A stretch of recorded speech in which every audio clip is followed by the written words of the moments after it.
तो बच्चों, अब है electric field due to an infinite charge conducting plate.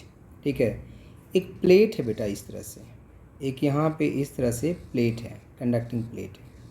ठीक है, ये आपको दिख रहा होगा प्लेट इस तरह से चार्ज है, कंडक्टिंग प्लेट है। ठीक है, इसके कारण इलेक्ट्रिक फील्ड की वैल्यू किसी पॉइंट P पे हम कैसे फाइंड करेंगे।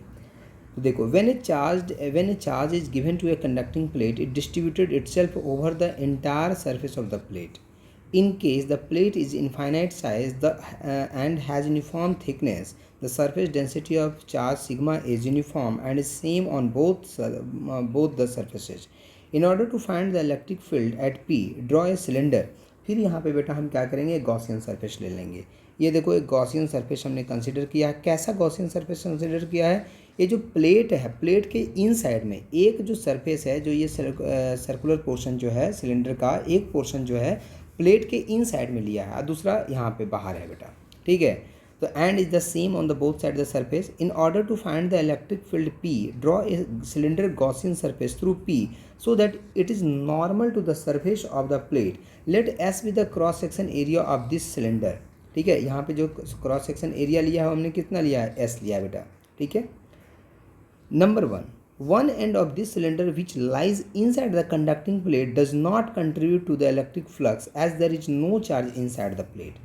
बेटा, कोई भी कंडक्टिंग प्लेट होगा, ठीक है, तो उसके इन साइड में कोई चार्ज नहीं होता है, जो भी चार्ज होता है उसके सरफेस पे होता है। तो अगर ये इन साइड में है बेटा, ये वाला पोर्शन, ये पोर्शन अगर इन साइड में है तो यहाँ पे तो कोई चार्ज ही नहीं है। जब चार्ज ही नहीं तो फ्लक्स क्या होगा, वहाँ से कुछ नहीं होगा, तो ये पार्टिसिपेट नहीं करता है बेटा उसमें।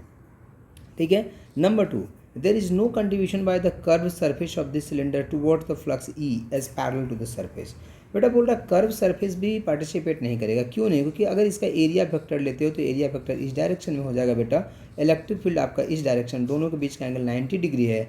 सो इस कर्व पोर्शन के कारण भी फ्लक्स की वैल्यू कितनी होगी, 0। मतलब एक तो जो हमने ये सरफेस ले लिया है इनसाइड द प्लेट, इसके कारण फ्लक्स की वैल्यू 0 हो जाएगी, और दूसरा जो कर्व पोर्शन है इसके कारण भी फ्लक्स की वैल्यू 0 हो जाएगी। मतलब जो भी फ्लक्स होगा वो सिर्फ आउटर सरफेस जो है, ये जो पोर्शन है बेटा, ठीक है, ये जो फ्लक्स जो भी होगा इसके कारण होगा बेटा। ठीक है, थर्ड देखिए, it is only the end face of area S of the cylinder surface around P which contributes towards electric flux. Thus close integration E dot d s equal to कितना हो जाएगा, ES।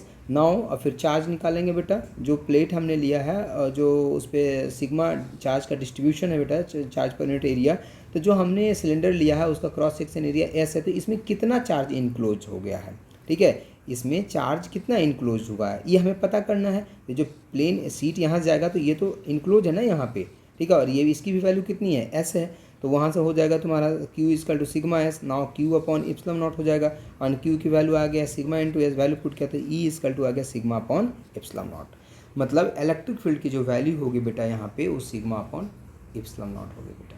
कब? जब आपका कोई charge conducting plate है, इसके कारण किसी पॉइंट P पे जो इलेक्ट्रिक फील्ड होगा ये भी कांस्टेंट होगा, और इसकी value sigma upon epsilon not होगा बेटा। ठीक है, अब यहाँ पर बेटा डिस्कस किया गया है electric field due to 2 uniformly charge parallel planes. ठीक है, electric field at a point inside the planes, electric field at a point outside the plane. 2 planes ले लिया बेटा, इसी तरह से जैसे हमारे पास अभी प्लेट था ना, वैसे ही ले लिया। यहाँ पे एक ये है जिसका इस पर चार्ज कितना है, प्लस सिग्मा दिया गया, दूसरे पे चार्ज माइनस सिग्मा दिया गया बेटा। अब इनसाइड में आपको इलेक्ट्रिक फील्ड फाइंड करना है, आउटसाइड में जो आपने ये पढ़ा बेटा, इसी का रिजल्ट यूज़ किया गया है यहाँ पे। ठीक है, अब जैसे पॉइंट है इन साइड में आपको अगर फाइंड करना है इलेक्ट्रिक फील्ड, ठीक है, तो E इक्वल टू कितना हो जाएगा, E1 plus E2। E1 E2 किसके लिए होगा बेटा? अब देखो यहाँ पे देखिए इलेक्ट्रिक फील्ड जो होगा आपका, ठीक है, यहाँ पे जो इलेक्ट्रिक फील्ड जो होगा, तो ये जो साइड है बेटा, ये जो आपका जो साइड आया है ये, ठीक है, मतलब कि ये जो प्लेन है इस पे जो चार्ज प्लस है, ठीक है, तो इसके कारण तो हमने पढ़ रखा है कि प्लेन सीट के कारण इलेक्ट्रिक फील्ड की वैल्यू कितनी होती है, और हमने निकाला यहाँ पे प्लेन सीट के कारण इलेक्ट्रिक फील्ड की वैल्यू आपकी होती है सिग्मा अपॉन 2 एप्सिलॉन नॉट।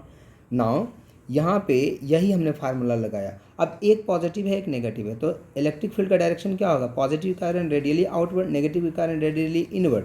तो अगर बीच में कहीं पे निकालते हैं तो दोनों कारण इलेक्ट्रिक फील्ड क्या होगा, एक डायरेक्शन में होगा तो ऐड हो जाएगा बेटा। तो टोटल कितना हो जाएगा, सिग्मा अपॉन एप्सिलॉन नॉट।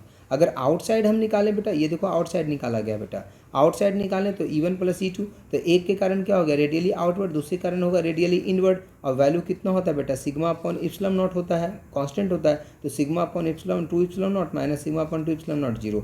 मतलब इस तरह का अगर दो प्लेन्स होगा बेटा, एक पे पॉजिटिव चार्ज एक पे नेगेटिव चार्ज, तो इन साइड में इलेक्ट्रिक फील्ड की value sigma upon epsilon not होगा, आउटसाइड में इलेक्ट्रिक फील्ड की वैल्यू 0 होगी बेटा। ठीक है, अब ये कुछ न्यूमेरिकल्स हैं बेटा जो सॉल्व करने हैं, और इस तरह से ये PDF आपका जो 65 पेज का था बेटा ये कंप्लीट हो गया।